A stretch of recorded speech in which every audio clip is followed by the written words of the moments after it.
ഒരു പുസ്തകമുണ്ട്, ഒരു അച്ഛന്റെ ഓർമ്മക്കുറിപ്പുകൾ.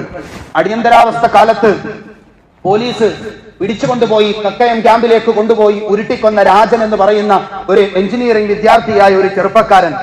ആ ചെറുപ്പക്കാരന്റെ അച്ഛനായ ഈശ്വര വാര്യർ ആ ചെറുപ്പക്കാരനെ അന്വേഷിച്ച് തന്റെ മകൻ എവിടെയാണെന്ന് പോലും അറിയാതെ, തന്റെ മകൻ മരിച്ചോ, കക്കയം ക്യാമ്പിലെ പോലീസുകാർ അവനെ ഉരുട്ടിക്കൊന്നോ പീഡിപ്പിച്ചു കൊന്നോ പഞ്ചസാരയിട്ട് കത്തിച്ചോ എന്നറിയാതെ ഒരു ജീവിതകാലം മുഴുവൻ തന്റെ മകനെ അന്വേഷിച്ച് വാർദ്ധക്യത്തെ തോൽപ്പിച്ച് ഓടുന്ന പിതാവിന്റെ അനുഭവക്കുറിപ്പാണ്. 2003 അദ്ദേഹം മരണപ്പെട്ടു പോയി. ആ പുസ്തകത്തിൽ വായിച്ച വരികൾ ഇന്നും എന്റെ മനസ്സിൽ തെളിഞ്ഞു കിടക്കുകയാണ്.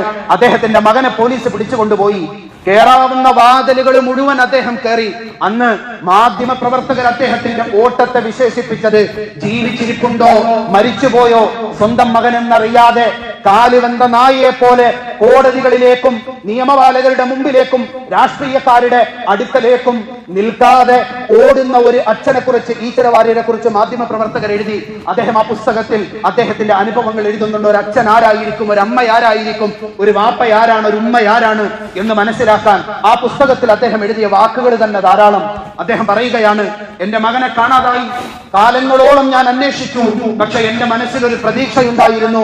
പോയിന്റെ വാതിൽ തുറന്നിട്ടിട്ട് എന്റെ മകന്റെ വരവും കാത്ത് വർഷങ്ങളോളം ഞാൻ ഉറക്കമൊഴിച്ച എന്റെ ദിവസങ്ങൾ, ഞാൻ എന്റെ ഭാര്യയോട് എന്നും പറയും, രാത്രിയിൽ ഒരില ചോറ് മാറ്റി വെച്ചേക്കണം, നമ്മളുടെ മകൻ എന്നെങ്കിലും വരും. 30 വർഷത്തിന്റെ മുകളിൽ ആ അച്ഛൻ ഓടി മകനെ കണ്ടെത്തുന്നതിന് വേണ്ടി വാർദ്ധക്യത്തിന്റെ ഒന്ന് നിവർന്നു നിൽക്കാൻ പോലും പറ്റാത്ത അവസ്ഥയിൽ അധികാര കസേരകൾ മാറി മാറി അധികാരികളുടെ മുമ്പിലേക്ക് ഓടിയ ഒരച്ഛൻ അദ്ദേഹത്തിന്റെ അമ്മയെ കുറിച്ച് എഴുതുന്നു. മകനെ കാണാതെ പോയതിനു ശേഷം സമനില തെറ്റിപ്പോയി. നമ്മൾ മനസ്സിലാക്കണം, നമ്മളുടെ വാപ്പയുടെയും ഉമ്മയുടെയും മുഴുവനും എല്ലാം നമ്മളായിരുന്നു ഒരു കാലത്ത്. ഇന്നും അത് നമ്മളാണ്. നമ്മളുടെ നാവിൽ നിന്ന് വരുന്ന ഒരു കുത്തുവാക്ക് പോലും അവർക്ക് താങ്ങാൻ സാധിക്കുകയില്ല. നമ്മളുടെ നാവിൽ നിന്ന് വരുന്ന ഒരു മോശ സംസാരം പോലും നമ്മളുടെ മാതാപിതാക്കന്മാരുടെ ജീവിതത്തിന്റെ വെളിച്ചം കെടുത്തി കളയും. ഈശ്വര വാര്യർ ആ പുസ്തകത്തിൽ എഴുതുന്നു, അവന്റെ അമ്മ അന്ന് മുതൽ മാനസിക നില തെറ്റിപ്പോയി.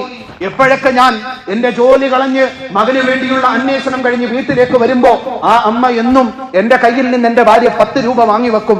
ആ 10 രൂപയും കൊണ്ട് അടുത്ത കടയിലേക്ക് പോയി ബിസ്ക്കറ്റ് വാങ്ങി കുറെ ദിവസം കാത്തിരുന്ന് ആ ബിസ്ക്കറ്റ് കേടാകുന്ന സമയമാകുമ്പോ ആർക്കെങ്കിലും എടുത്തു കൊടുക്കും, വീണ്ടും ഇങ്ങനെ വാങ്ങും. 24 വർഷം നമ്മൾ ആലോചിച്ചു നോക്കണം. 24 വർഷം തന്റെ മകന് വേണ്ടി മരിച്ചുപോയ പോലീസ് പഞ്ചസാരയിട്ട് പച്ചയ്ക്ക് കത്തിച്ചു കളഞ്ഞ രാജൻ എന്ന മകന് വേണ്ടി 24 വർഷം ഒരമ്മയ്ക്ക് 10 രൂപയുടെ ബിസ്ക്കറ്റ് വാങ്ങിയിട്ട് കാത്തിരിക്കാൻ സാധിച്ചു എങ്കിൽ ഇത് രാജന്റെ അമ്മയുടെ കഥയല്ല, എന്റെയും നിങ്ങളുടെയും ഉമ്മയുടെ മനസ്സതായിരുന്നു. എന്റെയും നിങ്ങളുടെയും ഉമ്മയ്ക്ക് നമ്മളോടുള്ള സ്നേഹം അതായിരുന്നു എന്ന് നമ്മൾ തിരിച്ചറിയണം.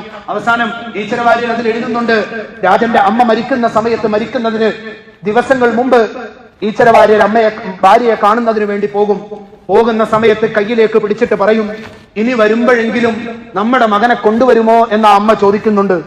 എന്നിട്ട് ആ അമ്മ തന്റെ കിടക്കയുടെ അടിയിൽ നിന്ന് ഒരു പൊതി എടുത്തിട്ട് ഈശ്വര വാര്യരുടെ കയ്യിലേക്ക് വെച്ചിട്ട് പറയുന്നു, ഇതെന്റെ സമ്പാദ്യമാണ്. അത് തുറന്നു നോക്കുമ്പോ ജീവിതത്തിൽ എപ്പോഴോ ശേഖരിച്ചു വെച്ച സാധനം വാങ്ങിയിട്ട് ബാക്കി കിട്ടിയ ചില്ലറ നാണയങ്ങളായിരുന്നു. ഇതെന്റെ സമ്മാനമാണ്, എന്റെ സമ്പാദ്യമാണ്. എനിക്ക് നിങ്ങളെ മാത്രമേ ഈ ലോകത്ത് വിശ്വാസമുള്ളൂ. നമ്മളുടെ മകൻ വരുമ്പോ ഇത് നമ്മളുടെ മകന് കൊടുക്കണമെന്ന് പറഞ്ഞ് മരണത്തിലേക്ക് 24 വർഷം ഒരമ്മ മകന് വേണ്ടി രാത്രിയിൽ ഒരല ചോറുമായി കാത്തിരുന്നു എങ്കിൽ, 24 വർഷം ബിസ്ക്കറ്റ് വാങ്ങി തന്റെ മകനെ കാത്തിരുന്നു എങ്കിൽ, 24 വർഷം ഒരച്ഛൻ ഉറങ്ങാതെ വീട്ടിന്റെ വാതില് തുറന്ന് ഉമ്മറപ്പടിയിൽ തന്റെ മകൻ വരുമോ എന്ന് കാത്തിരുന്നു എങ്കിൽ, ഇത് രാജന്റെ അച്ഛന്റെയും അമ്മയുടെയും കഥയല്ല. എനിക്കും നിങ്ങൾക്കും ഇത് സംഭവിച്ചിരുന്നു എങ്കിൽ എന്റെയും നിങ്ങളുടെയും മക്കൾ, എന്റെയും നിങ്ങളുടെയും മാതാപിതാക്കൾ നമുക്ക് വേണ്ടിയും ഇതുപോലെ കാത്തിരിക്കുമായിരുന്നു. അല്ലാഹു തആല പറയുകയാണ്, അതുകൊണ്ട് നിങ്ങൾ നിങ്ങളുടെ ജീവിതത്തിൽ എന്ത് ചെയ്താലും, നിങ്ങളുടെ ജീവിതത്തിൽ എത്ര ചെയ്താലും നന്ദിയാവുകയില്ല. അനിഷ്കുർലി വലി വാലിദൈ, എനിക്കും മാതാപിതാക്കൾക്കും നിങ്ങൾ നന്ദി കാണിക്കണം. ഒരു മനുഷ്യന് ജീവിതത്തിൽ മാതാപിതാക്കൾക്ക് വേണ്ടി എന്തൊക്കെ ചെയ്യാൻ സാധിക്കും? പട്ടാമ്പിയില് ബഷീർ എന്ന് പറയുന്ന ഒരു ചെറുപ്പക്കാരൻ സ്വത്തിന് വേണ്ടി സ്വന്തം ഉമ്മയെ പട്ടാമ്പി പാലത്തിലേക്ക് കൂട്ടിക്കൊണ്ടുപോയി പാലത്തിന്റെ മുകളിൽ നിന്ന് താഴേക്ക് തള്ളിയിട്ട് കൊല്ലാൻ നോക്കി. അവസാനം മണൽ വാരുന്ന ആളുകള് അത് കണ്ടിട്ട് അവരെ രക്ഷിച്ചു.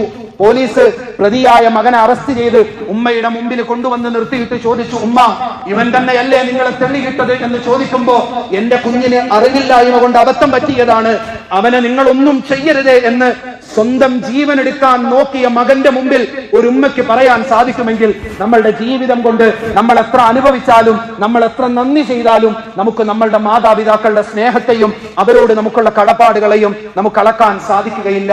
അതുകൊണ്ട്